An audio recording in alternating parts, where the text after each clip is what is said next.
ikaw lang, walang ibang mamahalin. Ang kabiruan ko yung nanay niya. Kasi yung nanay niya ang kasama ko sa trabaho talaga. Bali nung parang nagkakabiruan kami, sinabi ng nanay niya sa akin na meron daw siyang anak na dalaga. Hindi ko siya kilala, then parang niloloko niya yung mama ko na kilala niya ako. Pero sa picture lang niya ako nakita. Tapos niloloko niya yung mama ko na asawa ko na yung anak mo, ginaganon niya. Ayun, biniri ko na lang siya na, sige, asawa ko na po yung anak niyo.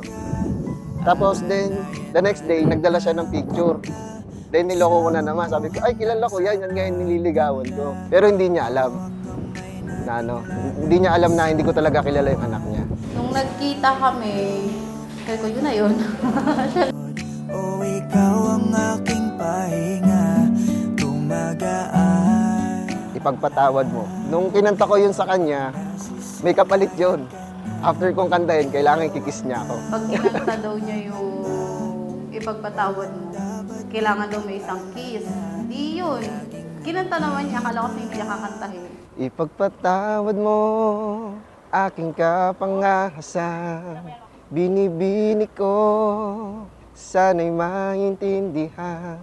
Alam kong kailan lang tayo nagkatagpo. Dalangin na ang pag-ibig mo at ang pag-ibig ko'y iisa hanggang huli.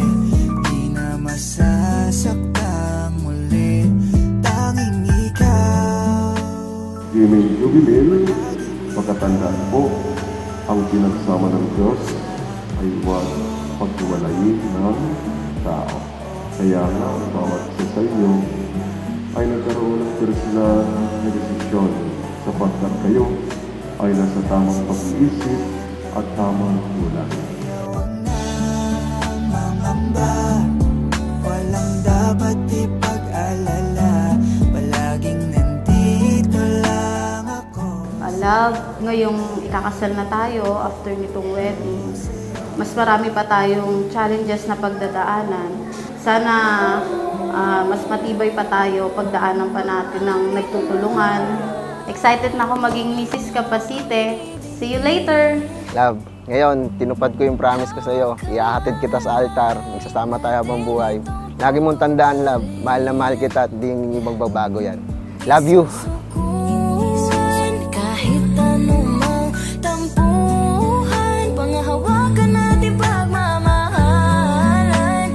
Dinadalangin kong tayo hanggang sa walang hanggan. Sa mundong nakakapagod, o ikaw ang aking pahinga. Love, excited na ako maging Mrs. Capacity ka.